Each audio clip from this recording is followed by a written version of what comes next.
Muito boa tarde e sejam bem-vindos a mais uma edição do Ponto a Ponto. Eu sou Celeste Vilanculos e todas as terças, às 17 horas, eu tenho um encontro marcado com você para ponto a ponto analisarmos e debatermos as questões nacionais e internacionais. Todas as terças-feiras eu terei convidados, tenho e terei convidados claramente que juntos podemos analisar, opinar, sugerir e deixar ficar aquilo que é mesmo a opinião ou análise que se faz de Moçambique e também de outros países. E não vamos fugir à regra, hoje tenho dois convidados. Muito boa tarde, sejam bem-vindos ao programa Ponto a Ponto. Hoje vamos tratar de três temas ou três assuntos da atualidade que estão realmente a fazer parte desta semana e da semana passada, assim é que é, de Moçambique e também internacionalmente. Vamos falar da questão dos ataques de insurgentes em Cabo Delgado, vamos falar da extradição do ex-ministro da Economia e Finanças, Manuel Chang, e vamos falar também de Moçambique no Conselho de Segurança das Organizações, da Organização das Nações Unidas, assim é que é. Então, antes mesmo de irmos para os nossos convidados darem aquilo que é a sua opinião em relação a essas questões, eu quero dizer que vocês podem nos assistir através das plataformas digitais, que é o Facebook e YouTube, temos também o Instagram. Podem também assistir-nos nos canais da ZAP, número 7, DSTV 708, GoTV 93, StarTime 121 e TV Cabo no canal 3. Então eu vou pedir mesmo para que os nossos convidados deem aqui o seu cumprimento e também podemos já começar com os nossos temas de hoje. Doutor Aníbal.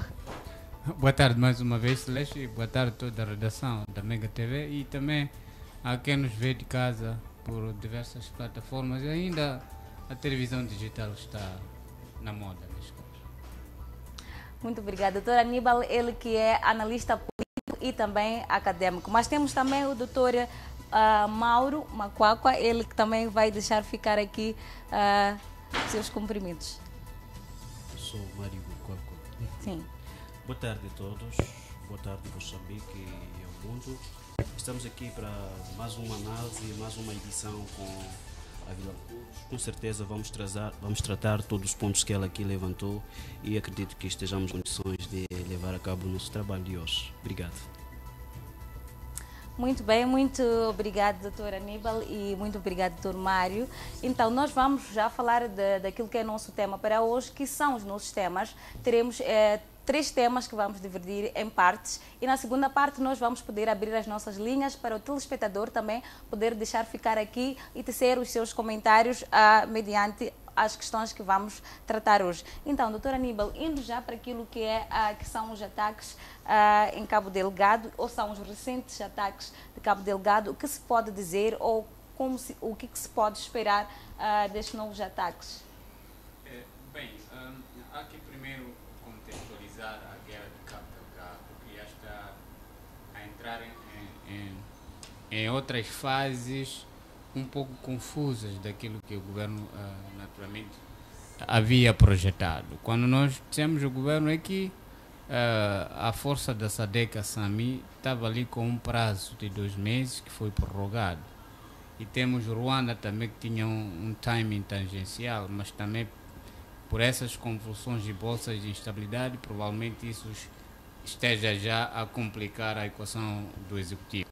E também temos as nossas forças de defesa e segurança que também estão sendo preparadas para que, se calhar, pois essas forças SAMI, bem como Ruanda e outras que ainda não mostram o rosto, mas que ajudam o executivo, consigam salvaguardar aquilo que é a integridade do país.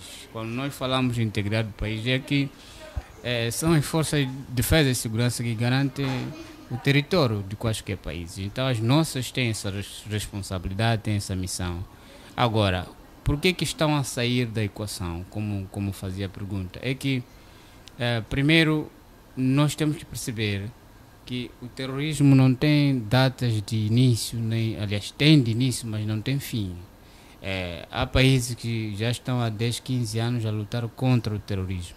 Ele pode perder naturalmente a base logística e enfraquecer aquilo que são as investidas bárbaras do próprio terrorismo, mas ele não desaparece absolutamente, mas é possível ser controlado. Temos exemplo da França, o próprio Estados Unidos, ainda luta, a Nigéria também, mais outros países da região da África, que lutam ainda com o terrorismo a longa data, há décadas. Portanto, é um movimento de desestabilização dos Estados para construir aquilo que eles chamam de Estados islâmicos, etc, etc, que não está ligado mesmo com o Islão. Passa essa reflexão que, apesar do próprio o movimento jihadista ou terrorista, Al-Shabaab, etc, se quisermos chamar, usar o Alcorão como um instrumento de guião para o cometimento dessas atrocidades. Em termos teológicos, a religião islâmica não tem nada a ver com os assassinatos que esses movimentos cometem. Ou seja, é uma religião que está muito, digamos assim, distante daquilo que os terroristas fazem. Agora, em relação ao executivo, o que é que se espera? É que com essa guerra russa-ucraniana, que nós sabemos é que o mercado energético mundial está mexido. Então, mexendo o mercado energético, naturalmente os players tradicionais desse setor também que procuram novos mercados para explorar gás, petróleo, etc, etc, sentem-se também ameaçados, não é? Sentindo-se ameaçados, há a probabilidade de que Moçambique também esteja a ser vítima de alguns investimentos desse setor, não em Moçambique, mas lá fora, para desestabilizar o Estado moçambicano, para impedir que entre no mercado. Ou seja, nós somos um povo moçambicano que temos recursos para explorar e vender. Então, há outros povos que já estão no mercado há bastante tempo, que exploram e vendem esses recursos. Então, a entrada de Moçambique acaba sendo uma ameaça, naturalmente, para esses players tradicionais nesse mercado. Então, o que se pode fazer é que, para impedir que Moçambique entre nesse tipo de negócio, cria-se uma agitação interna nesse país, que nós chamamos de assassinato econômico. É uma das formas de assassinar economicamente um determinado país, para que não explore os seus recursos, não venda os seus recursos, não arrecade receitas para o desenvolvimento. Então, estamos a dizer que com esta guerra há maior probabilidade de que os ataques em Cabo Delgado venham a ganhar um novo ritmo, ou seja, tenhamos mais força do terrorismo em Cabo Delgado para impedir que esta indústria se desenvolva, não é? Daí que a equação, as hipóteses avançadas de que a guerra em Cabo Delgado tem a ver com a pobreza, falta de educação, falta de emprego, etc. Não joga muito, não tem muito sentido em termos científicos, porque temos em Moçambique muitas províncias pobres. Mesmo aqui em Maputo está cheio de pobreza, pobreza hiperurbana, mas não temos essa instabilidade. Por quê? Porque não temos o recurso que o mercado precisa. Então é preciso criar uma instabilidade interna, que nós chamamos de insurgência, para que esses movimentos criem aquilo que chama link entre a insurgência e o terrorismo. É o que aconteceu em Cabo Delgado. Mas os próprios patronos desta confusão toda, eu tenho fé que sejam naturalmente entidades, corporações que estão no mercado ligado à indústria energética no mundo, para não ver Moçambique a entrar nesse mercado, porque as armas que os terroristas usam são mais pesadas que até o nosso próprio exército. A questão é de onde vêm essas armas, porque a arma não se apanha só, ela é um investimento. Então quem estará investindo nessas componentes? E com esta questão de Moçambique pretender exportar gás, né, nas proximidades desta região, pode ser um dos aspectos que esteja a contribuir para... Naturalmente esse fundamento me parece cientificamente válido, porque a indústria de gás, de petróleo, não se dissocia muito da indústria armada, a indústria de armas, onde tem grandes reservas de petróleo e gás, e o Estado não é soberano para explorar esses recursos. Os players que aparecem, que são as corporações, também aparecem com matérias de dossiês sobre segurança. E quando o Estado não se abre, facilmente se cria instabilidade. É o que nós vimos na Nigéria, por exemplo. É por causa do gás, é por causa do petróleo, aqueles movimentos todos. Então, isso também não só o setor de petróleo e gás, também podemos pensar no setor dos rubis, né, dos outros minérios que existem em Cabo Delgado. Tudo isso tem a ver mesmo com a sabotagem econômica de Moçambique. Infelizmente, temos moçambicanos que ainda estão aí a suportar essa sabotagem, que são os nossos irmãos que integram nas fileiras dos terroristas, são outras pessoas com alto poder político e econômico que ainda sustentam essas investidas, o que nos deixa, digamos assim, em labirinto e dilema como moçambicanos para aquilo que seria o nosso empenho e desenvolvimento governativo para alcançar o que se chama não é, Objetivo de Desenvolvimento Sustentável, que é um instrumento da ONU. Não é? Muito obrigada, doutor Gil Aníbal, doutor que esteve aqui a deixar parecer a sua análise em relação ao torno deste tema, que são os ataques em Anquabe, em Cabo Delgado. Anquabe, que está a sul da província de Cabo Delgado. Agora vou mesmo ter com o doutor Mário Macuacua, para que ele deixe ficar a sua análise em torno desta situação que está a passar em Anquabe, indo mesmo para os habitantes. Tiveram situações em que eles já estavam saindo das proximidades para poder chegar a Nampula ou chegar à cidade por conta destes ataques. Qual seria o posicionamento do governo perante esta situação? Muito bem perguntado. Parabéns, Blanculos. Grandes teóricos que fundamentam sobre a origem do Estado defendem que o Estado tem como a causa principal da sua origem é a garantia da segurança. Portanto, digo, o governo tem este papel de garantir a segurança e, pelo que eu vejo, Moçambique está neste momento a mostrar-se bastante surpreendente até aqueles que esperavam que talvez nos retirassem a soberania assim do nada. Portanto, tudo o que estamos a ver no terreno é que, de facto, não há ninguém, continua a ser uma grande utopia pensar que ainda podíamos retirar a soberania do Estado moçambicano. Tanto do ponto de vista tático, militar, eu vejo grandes avanços e Moçambique com isto também veio se despertar da necessidade de reforçar a sua segurança como Estado. E estamos a ver ali a população, claro, isto é um efeito imediato, não é? Imediatamente haverá esse tipo de deslocações, a população sempre vai sofrer porque é lá onde incide a guerra. Ou seja, o terrorista sempre tem esse objetivo de... ele incide mais sobre a população, incide mais sobre o mais fraco, não incide mais sobre a área militar, sobretudo. E percebendo a população que já se torna uma zona fantasma, e que implicações isso poderia ter? Claramente, este é o objetivo. O objetivo do terrorismo é este de amedrontar a população. Claramente que a população está ali a sofrer e nós estamos a assistir a isto, porém o Estado moçambicano está neste momento a criar condições, tanto do ponto de vista militar, está a criar condições para dar resposta a esta crise populacional ou imigratória.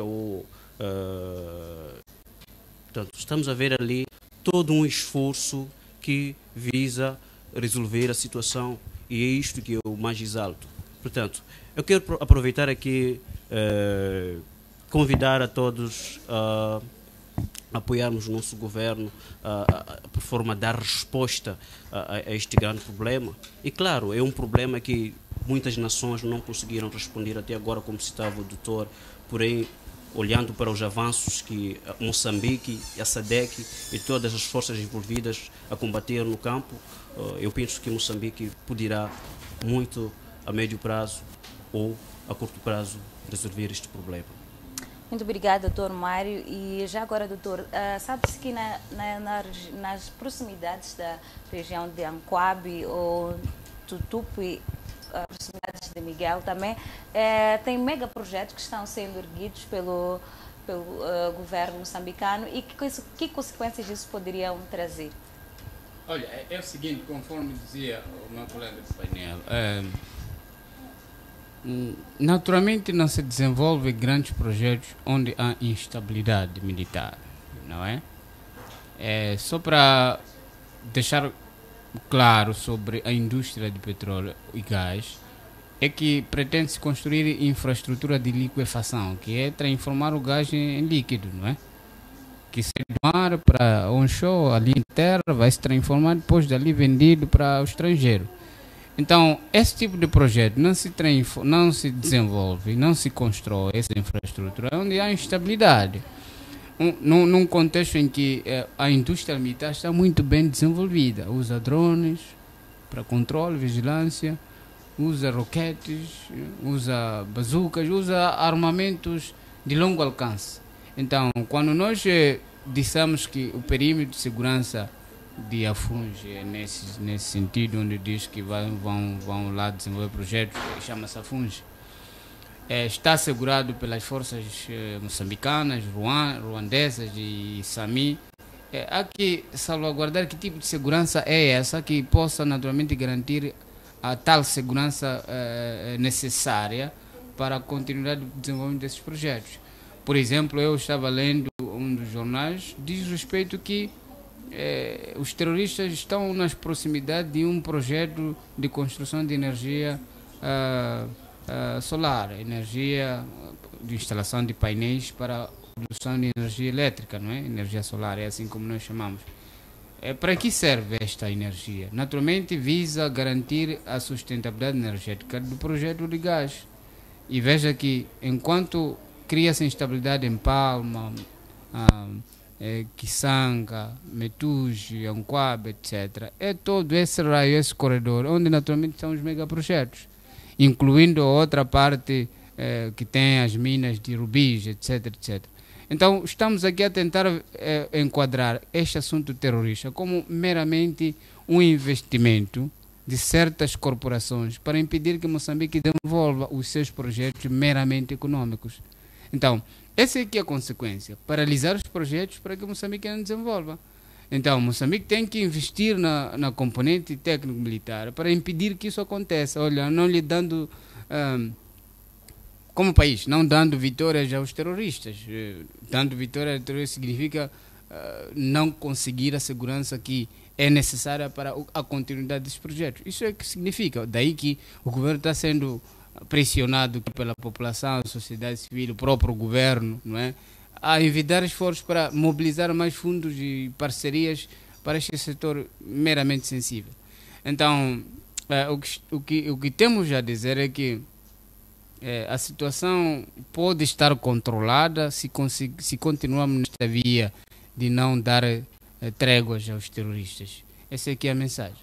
E o doutor esteve aqui a falar sobre questões econômicas que estes ataques podem trazer e podem, de uma certa forma, desencadear. E por aquilo que são questões políticas, qual é o impacto que esses recentes ataques podem trazer? Eu iria comparar com a Ucrânia, não é? Se as eleições fossem hoje na Ucrânia, eu tenho sérias dúvidas que o presidente atual ganharia as eleições, uma vez que há deslocados, há refugiados de guerra, há presos políticos, etc, etc. Então, eleições hoje na Ucrânia, eu tenho uma garantia percentual de que quase 80% da população não ia votar este presidente, que destruiu o seu próprio país. Então, fazendo uma analogia, é que estamos numa fase em que a população está sendo deslocada das suas comunidades. Isso cria desestabilização sociopolítica cultural.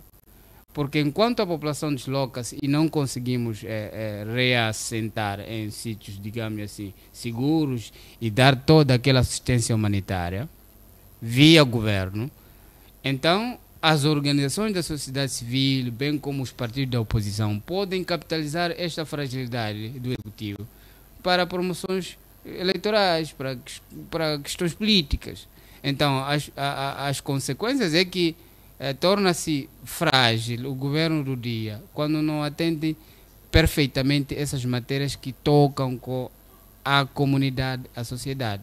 Felizmente, o nosso governo não está fazendo isso, está a tentar equacionar como é que tem que se resolver esse assunto. Daí temos aí projetos do governo, como a DIM, que é a Agência de Desenvolvimento Integrado do Norte, que visa salvaguardar mesmo esses desafios econômicos. Depois temos outros projetos ali à volta, que também o governo está naturalmente a investir. E o que não existe é uma voz de comando de que a sociedade, a comunidade ou as pessoas deslocadas devem voltar às suas zonas de origem, porque ainda as garantias do governo sobre a segurança não estão 100% naturalmente conseguidas. É por isso que o presidente da República é muito receoso se a população deve ou não deve voltar.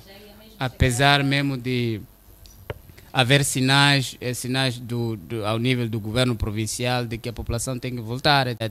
Mas também um poder descentralizado, ele quer a população que lhe votou para que regresse. Mas também temos um poder nacional, que é a presidência da República. É essa que está receosa se a população tem que voltar nas condições em que estamos. Não fala-se só de deslocações dos habitantes nesta território, também mortes, e já ia mesmo chegar a essa questão. Qual é a avaliação que poderia fazer em relação ao Estado nesta situação? Porque não só estamos a ter deslocados, estamos a ter só fugas dos habitantes, mas já estamos também a ter várias mortes, que é algo que também já vinha acontecendo. Há que primeiro perceber que onde há guerra sempre temos que esperar consequências da guerra. Uma das consequências também são destruições em massa de infraestruturas. Isso afeta naturalmente a provisão de serviços básicos fundamentais do Estado nessas determinadas zonas. Também espera-se mortes, porque há confrontos. Infelizmente não é um confronto militar entre um Estado moçambicano via seu exército com o outro, ou um braço militar, digamos assim, civil, nacional, mas é um ataque internacional. Quando nós falamos de ataque internacional, estamos a falar de um movimento terrorista, não é? Então as consequências é que neste tipo de investidas terroristas temos visto aquilo que sempre é reportado pelos serviços de inteligência de Moçambique, ou seja, os serviços de defesa e segurança de Moçambique, que há tantas mortes, civis, terroristas, deslocados, etc. O que quer dizer, as atrocidades cometidas pelos terroristas, em termos daquilo que é a Carta das Nações Unidas, estaríamos perante uma violação flagrante dos direitos humanos. Então, há violação em flagrante de direitos humanos em Cabo Delgado. Agora, quem está a violar, isso é uma pergunta retórica que naturalmente sabemos, são os terroristas que estão a violar os direitos humanos. Quando decapita, quando mata, etc, etc. Quando provoca deslocações em massa, isso é violação mesmo dos direitos humanos fundamentais. Muito obrigada, Dr. Gil Aníbal. Estamos em conversa com os nossos convidados painelistas, que é o Dr. Gil Aníbal, ele que é acadêmico e analista político, assim, que é muito obrigado. Estamos também com o Dr. Mário Macuacua, ele que é analista. Em torno destes assuntos, estamos a falar mesmo dos ataques em Cabo Delgado. Certo. Que avaliação geral pode aqui fazer? Em termos de avaliação geral, primeiro é sempre bom reinserir isto, porque estes ataques não estão a acontecer de forma isolada. É um fenómeno que, desde que se estabeleceu a ONU, teve-se como alternativa à guerra para que se fizesse fazer os Estados, as grandes potências, os inimigos, por exemplo, das economias emergentes, sempre optaram pela criação de instabilidade nos Estados, nessas economias, para que pudesse haver esse tipo de acontecimentos. E Moçambique agora, pela sua agenda ambiciosa da sua economia, porque agora tem boas propostas para a sua economia, é bastante prospectiva a sua economia, tinha que acontecer este tipo de atrocidade. É claro que é preciso que o governo continue claramente a fazer o que está a fazer neste momento, por forma a dar uma resposta decisiva, porque está a ser bastante tarde. Neste momento, o mercado está mais aberto, está mais a precisar dos gasodutos que o país tem, um pouco de todos os recursos naturais que o país tem. Então, é um mercado aberto para o país, porém, há este grande embargo. Portanto, nós não podemos ficar, não podemos negociar a nossa soberania, mas também o nosso desenvolvimento não estará sob condição dessas pessoas. É preciso que o governo continue a fazer o que está a fazer neste momento, por forma a dar uma resposta decisiva e um ultimato a este tipo de questões. Porque neste momento Moçambique está a prospectar uma economia bastante animadora. Portanto, não podemos estar tão dependentes de um só grupo de inimigos que olham para as novas potências, as novas economias como uma ameaça para o seu domínio. Por quê? Isto parte da teoria de que, uma teoria bastante defendida na Idade Moderna, de que a liberdade e a prosperidade impedem o domínio dos mais fracos. Portanto, é esta teoria que está a valer neste momento, é esta teoria que está sendo empregada, de que não podemos deixar a eles então engrenar a este mercado. Mas isto também cria um outro mercado, que é preciso aqui dizer, que é o mercado de venda de armas. Quem está a ganhar com esta guerra final? Se Moçambique está a exportar ou a importar essas armas, quem está a ganhar com esta guerra? Quem é o nosso verdadeiro inimigo nesta guerra, afinal? É o nosso concorrente ou é quem está a vender armas, está a olhar para Moçambique como um mercado garantido de venda de armas? Um outro aspecto muito importante de enfatizar é o facto de isto ocorrer num momento em que Moçambique tenta, ou seja, conseguiu o assento que conseguiu na ONU. Estes últimos ataques são uma grande ameaça. Querem claramente imacular a imagem de Moçambique para mostrar. Que exemplo você poderá dar ao país se nós fizermos isto? Que lições você vai dar ao mundo, a esta organização intergovernamental em que você, desde já, é autoridade se nós fizermos isto? Portanto, é um grande desafio. Eu vou pedir mesmo para o doutor segurar o fio de pensamento, porque ainda vamos falar muito desta questão. Nós vamos agora para um brevíssimo intervalo e voltamos daqui a pouco. Até já.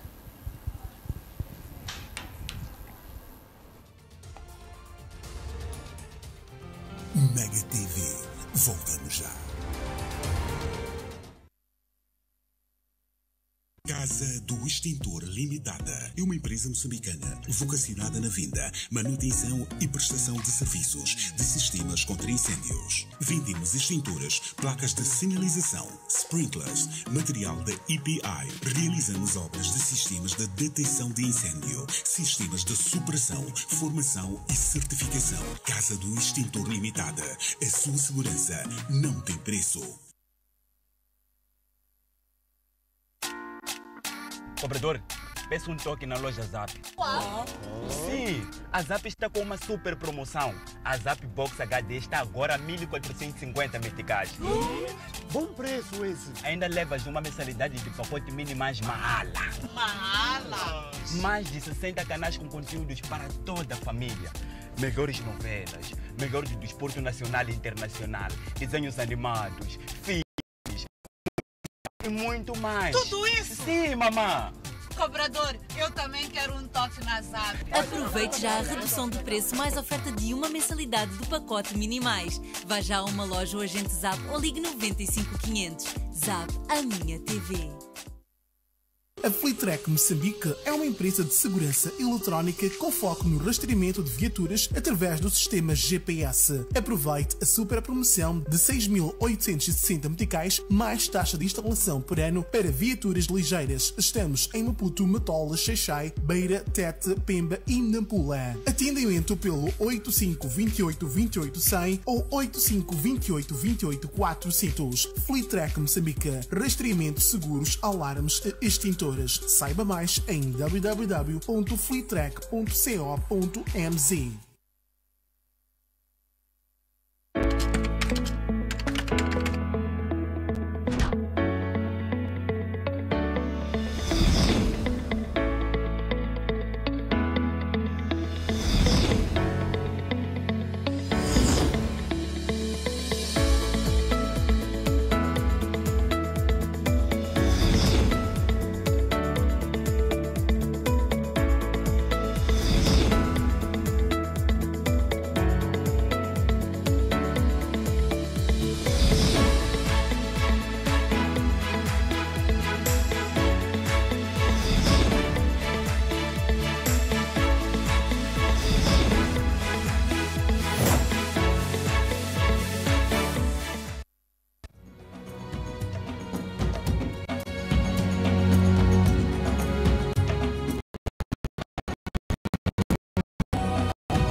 Na Loto 24, a ricaria só aumenta. Faça as suas apostas nos sorteios por hora, roleta mágica e jackpot aos domingos. Joga via M-Pesa, digita asterisco 150 cardinal 6 pagamentos 7 código de serviço 900-888. Com referência Mega, faça as suas apostas. A ricaria só aumenta. Bavasa ou não bavasa? Loto 24, ricaria toda hora!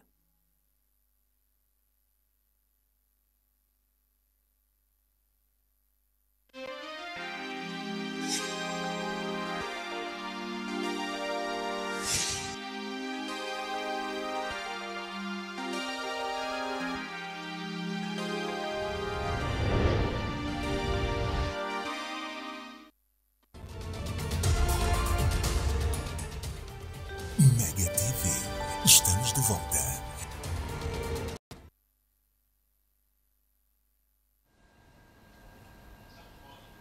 Estamos de volta a esta segunda parte do programa Ponto a Ponto, que estivemos na primeira parte já a analisar com os nossos painelistas a questão dos ataques de insurgentes em Cabo Delgado, concretamente em Coabe. Eles que deixaram ficar aqui em Aquabe, eles que deixaram ficar aqui a sua análise em torno desta questão. Mas, como dissemos, vamos tratar hoje de 3 temas e prometemos também abrir as nossas linhas. Daqui a mais um pouco vamos abrir as linhas para ouvir o que o telespectador tem a dizer, a comentar, ou mesmo algumas questões que os nossos painelistas possam ajudar.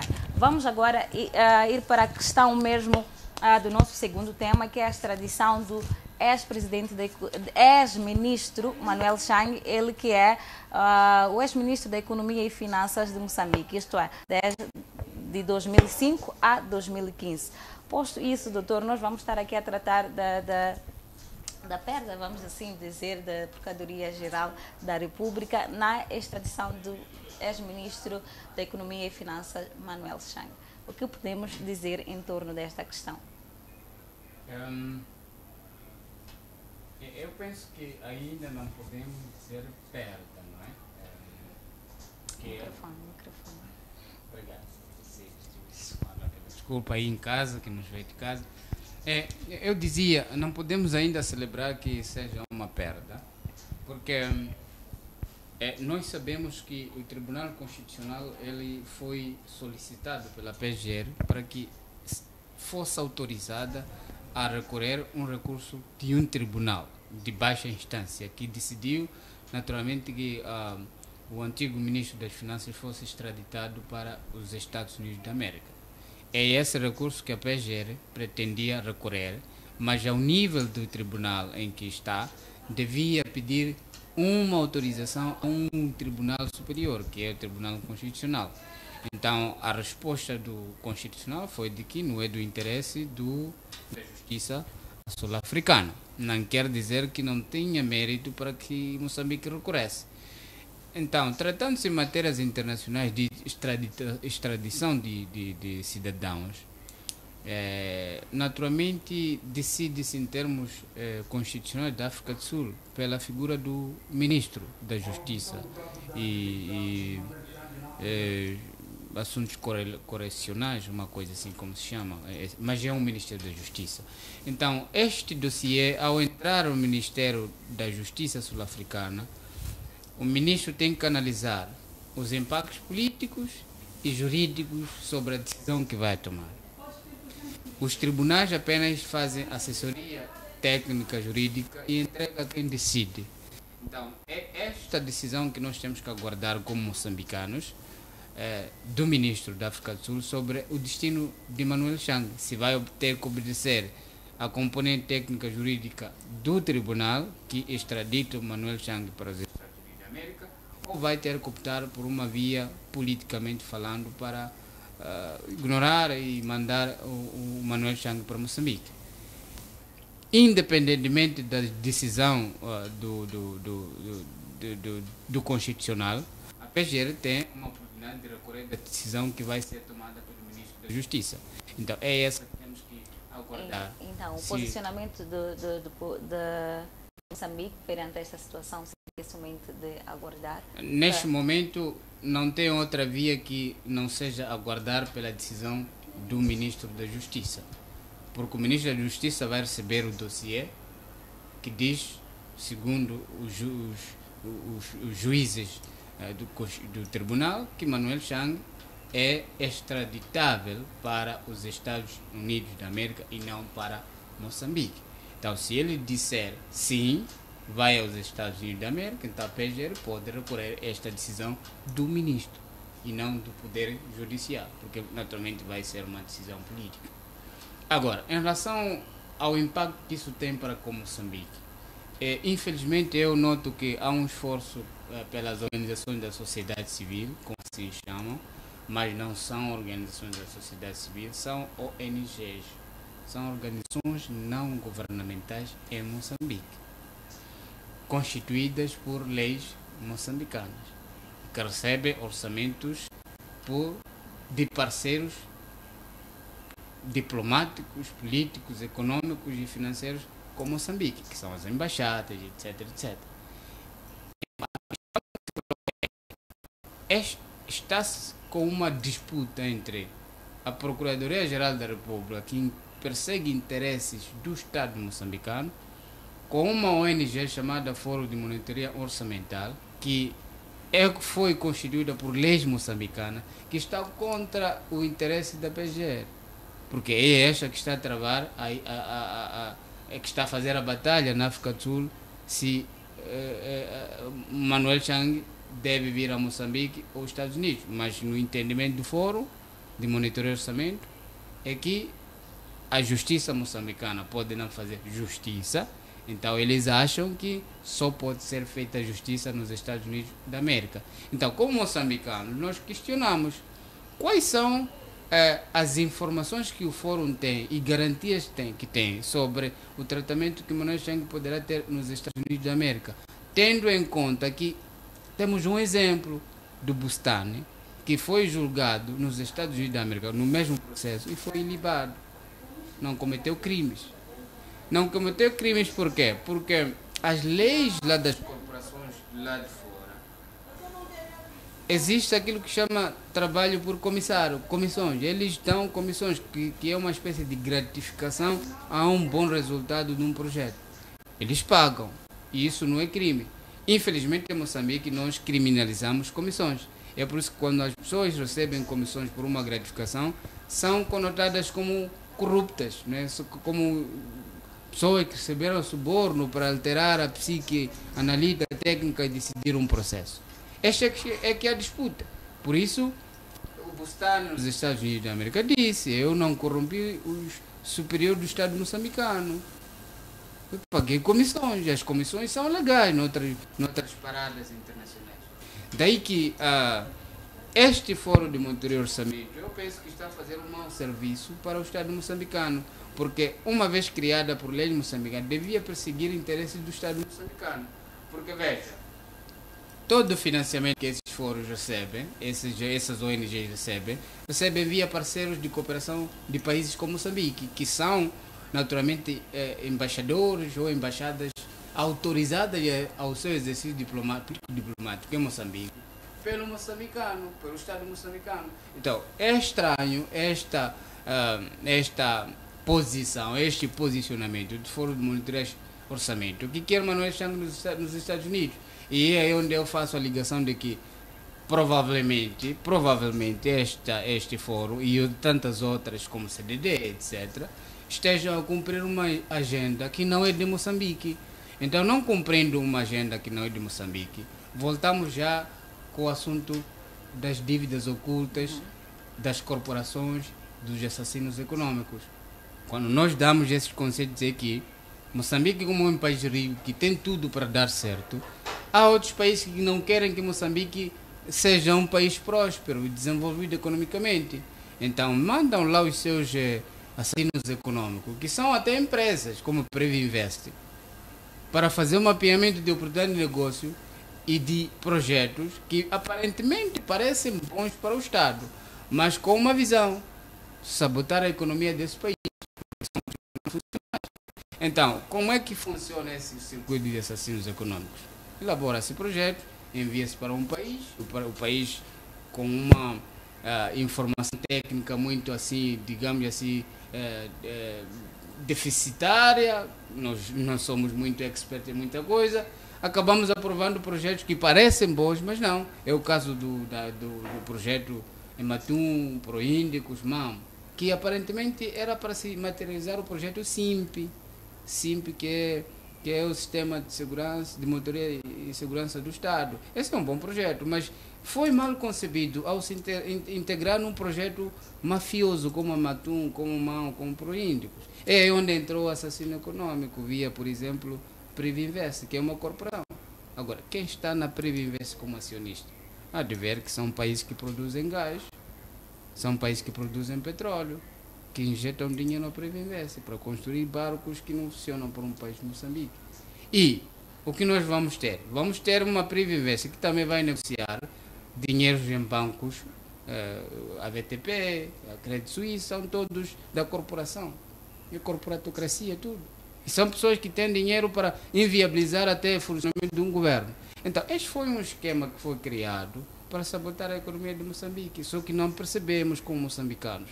Daí que o Fórum de Monitoria e Orçamento, quando quer que Manuel Chang vá aos Estados Unidos da América, está a cumprir uma agenda da corporatocracia, uma agenda dos assassinos econômicos. Porque Manuel Chang nos Estados Unidos da América, não sabemos o que ele pode dizer sobre a economia de Moçambique, uma vez que já foi ministro das Finanças. Ele é que tem todo o dizer sobre o funcionamento socioeconômico e desenvolvimento de Moçambique nessa pasta. Então, é isso que nós queremos com Moçambique? Não. A quem interessa o julgamento de Manuel Chang nos Estados Unidos também?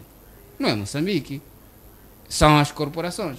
Então, eu penso que é um mau serviço que o Fórum está a prestar para com o Estado, e há que chamar a atenção aos líderes desses movimentos que não podemos perder a soberania, a nossa identidade, a nossa cultura. E podia-se fazer pergunta, por que que PGR está sempre a pagar advogados para Manuel Chang do que os outros que são presos no estrangeiro? A resposta é muito simples.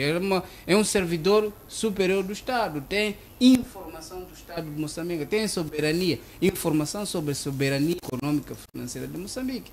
É essa a informação que nós, como Moçambique, não devemos entregar às corporações. Isso é que se pode dizer. Muito obrigada, doutor. Só para lembrar que estamos em conversa com o doutor Gil Aníbal, assim que é, ele que é acadêmico e analista político, e também o doutor Mário Macuacua.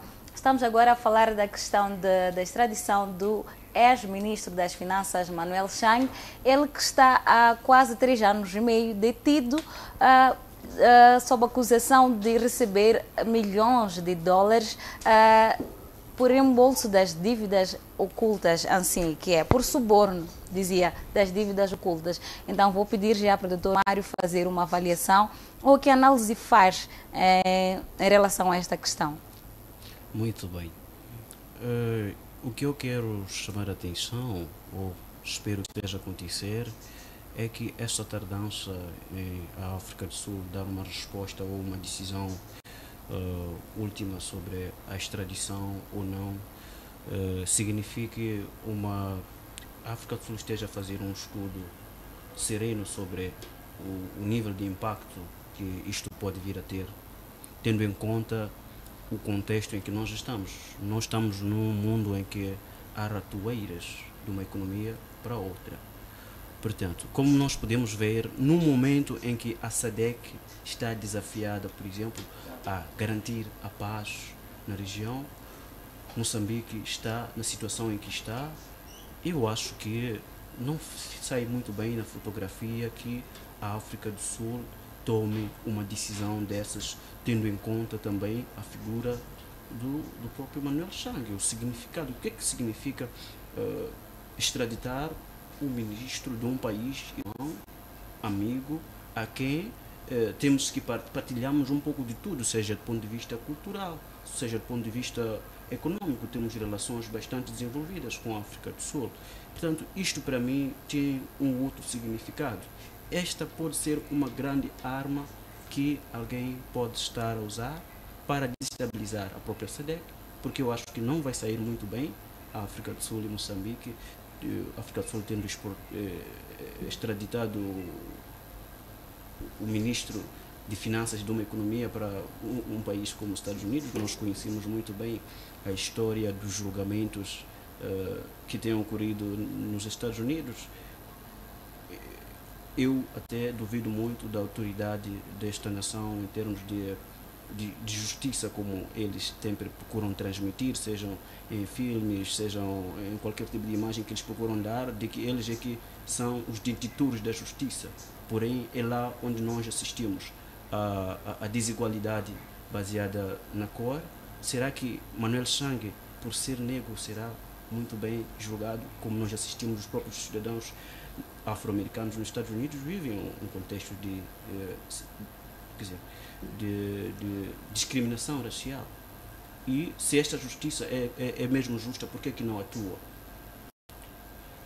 É preciso que haja esta reviravolta. A África volte a se reconhecer e volte a desconhecer até essas fronteiras que nós fomos colocados, porque essas fronteiras foram colocadas com objetivos que não vão ao encontro dos objetivos que nós temos. Portanto, ainda não terminou este processo. É possível que essa seja uma grande ratoeira que está a ser colocada para a própria SADC, no momento em que a SADC precisa estar mais unida para combater este inimigo em comum, que é, muitas das vezes, nós não conhecemos a cara do inimigo, não sabemos quem é. Então, como explicava muito bem o doutor, pode ser também daqueles casos que seja uma ratoeira, como eu explicava. Portanto, é preciso que a África do Sul também comece a prestar atenção e olhar para este caso como um caso que pode ter uma grande repercussão. Agora estão a atacar Moçambique. O que estamos a assistir agora é que os inimigos do desenvolvimento econômico dos países emergentes, muitas das vezes eles usam a vizinhança para desestabilizar, como estamos a assistir a Rússia, agora estão a usar a Ucrânia para desestabilizar a Rússia. Isso é verdade. Agora nós não sabemos quem é o verdadeiro alvo. A África do Sul não pode continuar com isto. É preciso também, do ponto de vista interno, que nós comecemos, como inteligência, a mídia também, comecemos a assumir um papel pedagógico no sentido de ensinarmos ao nosso povo a compreender que, claro, ele cometeu os crimes que cometeu no país. Claro, ele pode ter provocado os Estados Unidos, mas não é verdade que em Moçambique não há justiça. Este processo todo é um atentado à soberania. Não está muito distante daquilo que sempre temos assistido. As últimas guerras nós temos visto, há movimentos ambientalistas, mas esses movimentos estão contra o desenvolvimento desses Estados. Estamos a ver agora movimentos manifestantes pró-democracias em Estados emergentes. Agora, nós, se formos a cavar para o fundo, vamos perceber que quem financia esses movimentos são pessoas do exterior. Portanto, é preciso que a África volte ao seu paradigma, ao paradigma que agora está sendo criado com os africanos, que é o paradigma da afrocentricidade. E o que poderia encorajar assim, que a reapreciação desta decisão tomada pela África do Sul? O que poderia encorajar é mesmo este facto de não há nenhuma garantia de facto de que os Estados Unidos vão poder julgar este caso como deve ser. E é preciso também ensinar ao povo que ninguém pode estar interessado com... é verdade que o povo neste momento o que precisa é que esteja aliviado deste grande cargo, desta dívida que Moçambique tem, mas neste momento não é verdade que quem pode garantir a boa justiça deste caso seja um outro governo para além de Moçambique, porque quem está interessado com um Moçambique desenvolvido é Moçambique, e não temos um outro Estado que seja claramente um amigo que pode estar a garantir o bom julgamento desses casos. Só que, como explicava muito bem o doutor, há quem recebe dólares por isso. Há quem... temos em Moçambique alguns políticos que acham que fazer a oposição é ser populista. É verdade que o povo gosta, às vezes, de ouvir que esse caso não será julgado como deve ser em Moçambique, então tem que ser nos Estados Unidos. Mas o que o povo não entende é que os Estados Unidos não oferecem nenhuma garantia de que este caso pode ser julgado como deve ser, porque os Estados Unidos são pelos Estados Unidos e não pelo Moçambique, os moçambicanos. Muito obrigado, Dr. Mário, muito obrigado, Dr. Aníbal, por deixarem ficar aqui a análise que fazem em torno da extradição do ex-ministro das Finanças, Manuel Chang. E já dizer que nós já teremos as nossas linhas abertas, vocês podem participar do nosso programa ponto a ponto, podem deixar aqui ficar os comentários e se tiverem também alguma questão que os nossos painelistas possam ajudar a responder, podem ficar à vontade. O número vai já passar no nosso rodapé, que é 84 28 48 550, 28 48 550. Indo para aquilo, doutor, que são as relações entre Moçambique e África do Sul, que impacto a decisão pode criar para as relações de Moçambique e África do Sul? Naturalmente, sendo a figura do ministro, o ministro da Justiça sul-africana a decidir a extradição de Manuel Chang, uma decisão desfavorável a Moçambique, isso estremece as relações diplomáticas, que até então, pelo que sabemos, são muito boas. São muito boas, é por isso que celebramos acordos energéticos entre a África do Sul e Moçambique. Temos ainda as fronteiras abertas para imigração dos dois povos amigos. Significa que isso até então as relações político-diplomáticas estão muito boas. Agora, uma decisão em que a África do Sul possa entregar a soberania do Estado moçambicano a um outro Estado, nas condições em que não sabemos como Estado, isso pode estremecer naturalmente essas relações bilaterais. Doutor, já temos alguém em linha que se calhar queira participar. Então, sim. Temos o Nunes em linha, sim. Nunes, pode deixar ficar aqui a sua questão, o seu comentário em relação aos temas que estamos aqui a tratar. Sim. Eu gostaria de saber se o doutor aí assistiu quando ele foi detido o senhor Manuel Chang.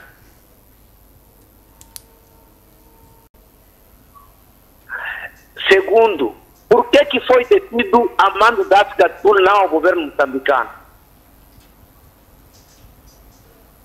Terceiro, ele sabe onde é que o Manuel Chang deixou uma percentagem de seu valor? O povo moçambicano sabe onde é que ele deixou o valor?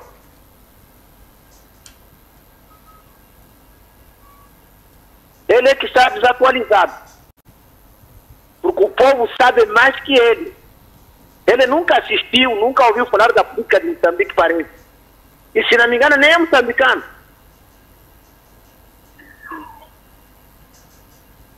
Pelo menos eu vou aclarar um pouco, porque os valores que o senhor Chang desviou, a dívida oculta, foram contraídas e assinadas nos Estados Unidos.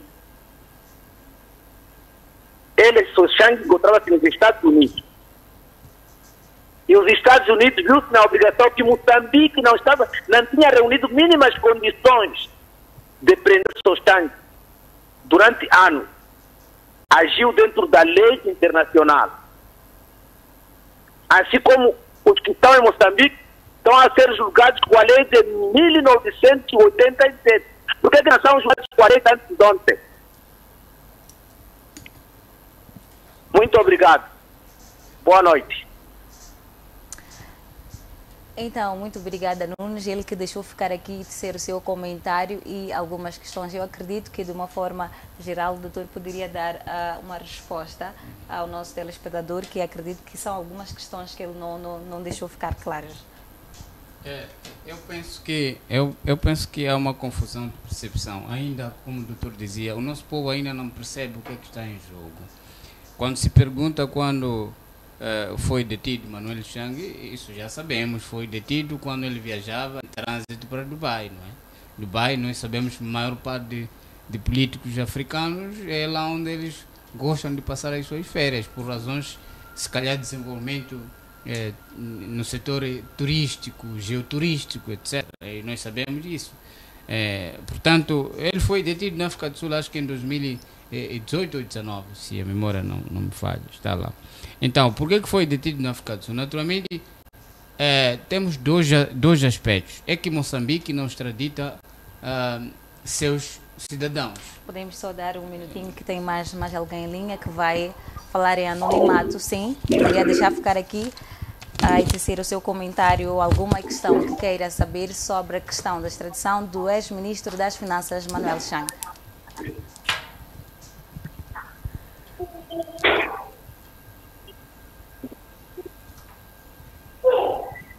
Temos alguém em linha, sim.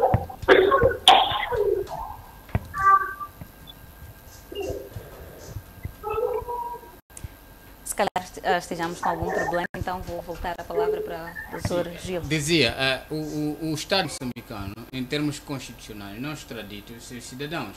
Daí que a estratégia dos Estados Unidos da América não tinha que solicitar a detenção de Manuel Chang no Estado moçambicano, porque não temos acordo com os Estados Unidos nessas matérias, nós não extraditamos nossos cidadãos.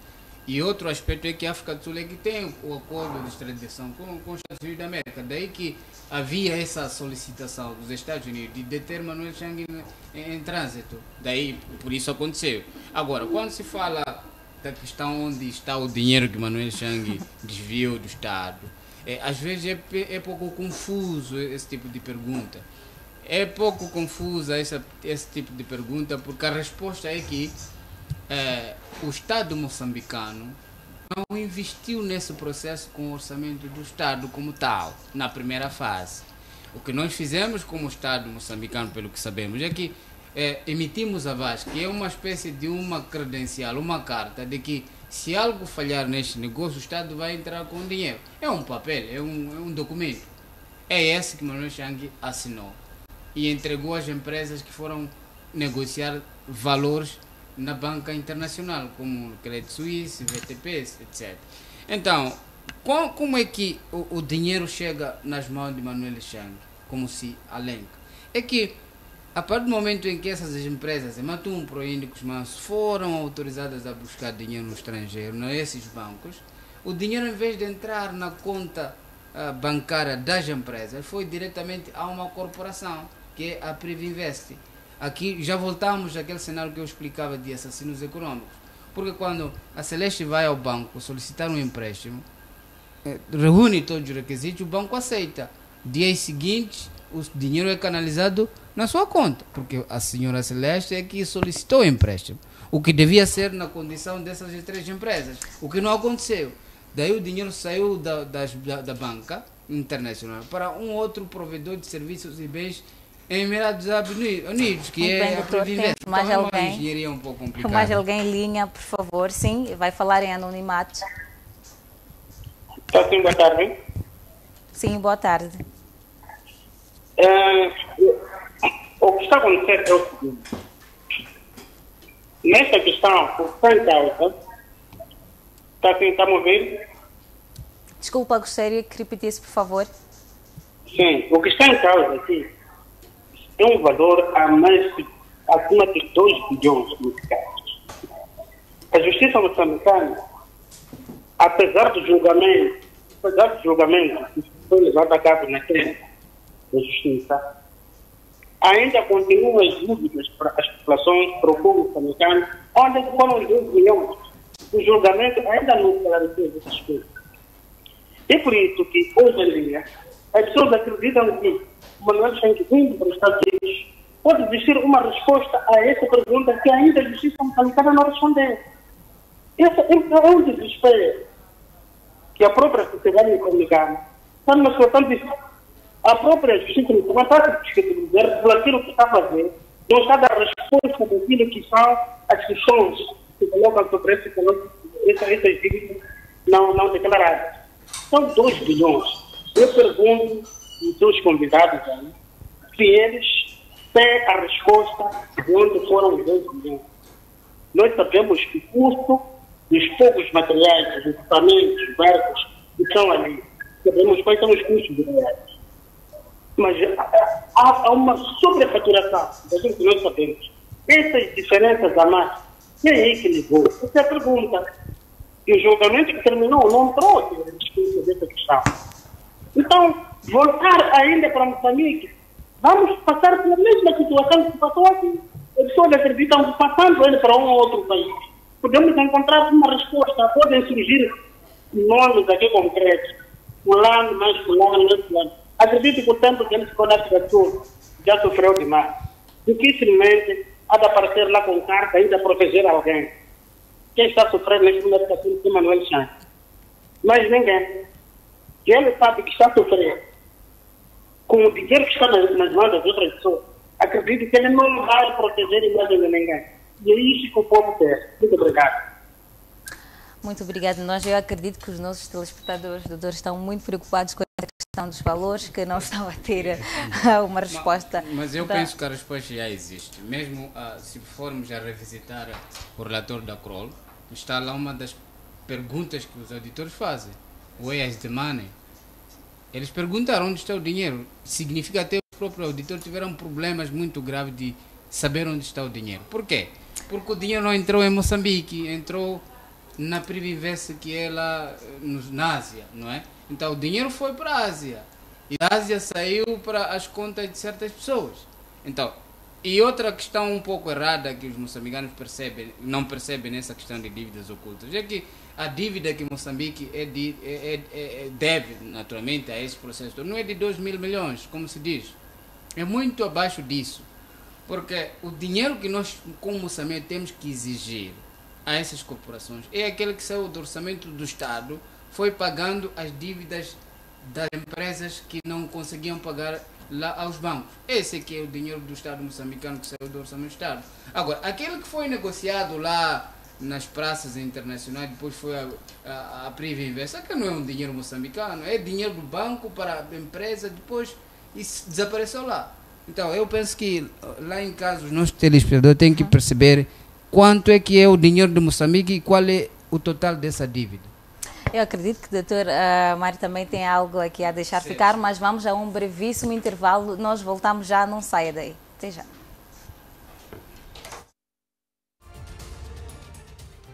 Mega TV. Voltamos já. Precisa construir, remodelar ou requalificar a sua residência ou escritório? Contate a empresa Obras Express Construções e Serviços. Prestamos serviços de arquitetura geral, projetos de construção, construção civil, aluguer de material de construção, aluguer de sanitários móveis, pré-construção ou megaprojetos, fiscalização e auditoria de obras, acabamentos em gamazine, gesso e muito mais. Estamos em Maputo, Xai-Xai, Beira, Tete, Pemba e Nampula. Obras Express, construções e serviços. Rápido, barato e seguro. A Flitrek Moçambique continua a crescer. Já estamos na Matola. Aproveite a grande promoção de sistema de rastreamento de viaturas ao preço de 6.860 meticais por ano, mais a taxa de instalação. Ainda fazemos a venda e manutenção de extintores para empresas e residências. Flitrek Matola, Avenida Samora Machel, número 1473, Matola, Estrada Nacional, número 4, Res do Chão, Flat 2, junto ao Avenida. Visite-nos já. Flitrek Matola.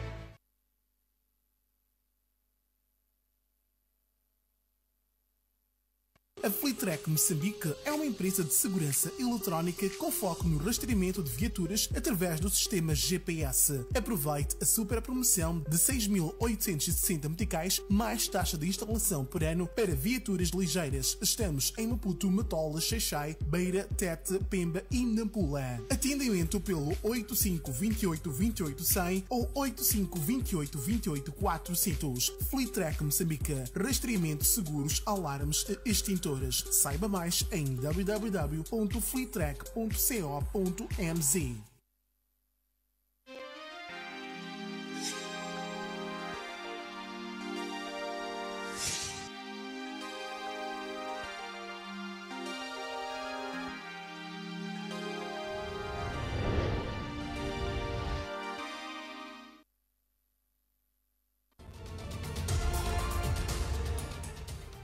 Mega TV. Estamos de volta. Estamos de volta para a terceira e última parte do Ponto a Ponto. Nós que estivemos a falar da questão da extradição do ex-ministro das Finanças, Manuel Chang, e tivemos aqui alguns comentários dos nossos telespectadores, e eles com certeza têm muita sede deste assunto. E deixaram de ser aqui ficar alguns comentários acerca, e acredito que o Dr. Mário também tem algo a dizer acerca das questões dos nossos telespectadores. Claramente, eu não poderia deixar perder essa oportunidade de insistir dizendo que é muito justa a colocação que os telespectadores fazem, não é? A pergunta é essa, claro, onde é que estão os tais 2 bilhões que estamos a pagar? Mas isto tudo é claramente produto dessa construção, não é? Daqueles que procuram desacreditar a justiça moçambicana. Há um esforço que se vê por parte dessas pessoas que mencionamos aqui, entre outras organizações, de desacreditar a justiça moçambicana. Por que isto? Porque é a partir do momento em que nós vamos descredibilizar as instituições que esse Estado vai ficar inseguro, vai ficar a estremecer. Portanto, há todo um trabalho que foi feito de desviar a opinião pública. E neste momento o papel da justiça é claramente este. Quando a PGR vai à África do Sul em busca do Manuel Chang, o objetivo é este, de explicar onde é que estão os 2 bilhões, ditos ou 2 mil milhões que Moçambique está a pagar neste momento. E sem o Manuel Chang, com o Manuel Chang nos Estados Unidos, eu acho que estaríamos muito distante de obtermos a resposta que o povo tanto anseia obter. Obrigado. Muito obrigada, doutor. Nós que já no início dissemos que íamos tratar de 3 assuntos, ou melhor, 3 temas da atualidade em Moçambique e também internacional. Vamos agora passar para aquele que é o nosso terceiro tema, que é Moçambique no Conselho de Segurança da Organização das Nações Unidas. Este que é o nosso terceiro tema. Doutor, acredito que tenha muito a falar porque é algo positivo. Então, qual é a análise que faz de Moçambique sendo membro do Conselho de Segurança da Organização das Nações Unidas? Primeiro há que parabenizar a diplomacia moçambicana. Essa é uma grande vitória da diplomacia moçambicana, que naturalmente primeiro tem que se dar salute, é assim como se chama, ao Presidente da República, Filipe Jacinto Nunes, por ter tido essa coragem de tentar, porque não se sabia que Moçambique ia ganhar, ia ser votado nas proporções em que foi votado. Ou seja, nem mesmo tínhamos a noção de que iríamos conseguir este assento. Então, essa coragem do Presidente Nunes de levar Moçambique para o concerto das nações, há que parabenizar essa visão naquilo que é o pilar da sua governação: diplomacia econômica, defesa e segurança, etc. Portanto, quando digo é uma vitória da diplomacia moçambicana, que também não podemos deixar de lado as conquistas desde a independência, porque para estar a representar num fórum internacional como aquele, o país tem que acumular uma determinada experiência. E essa experiência não foi apenas conseguida na governação de Filipe Nunes. Está lá também algumas marcas de boa, naturalmente, informação que serviu de requisito para a entrada na ONU, na altura do presidente Joaquim Chissano, que abriu o país em termos diplomáticos. Depois aparece o Guebuza, também com a sua diplomacia, e temos aqui o Filipe Nunes também a dar continuidade. Então há que parabenizar essa continuidade diplomática na visão de projetar Moçambique ao concerto das nações. E não só, eu tenho usado um termo geopolítico que eu chamo de conectocracia, não é? Que é conectar Moçambique aos diferentes estados. Porque o país só desenvolve quando mais conectados eles forem. Então, essa conectocracia que Moçambique está tendo agora na área de defesa e segurança econômica, etc., isso é muito bom para nós e também para os próprios países que aceitam conectar-se a nós.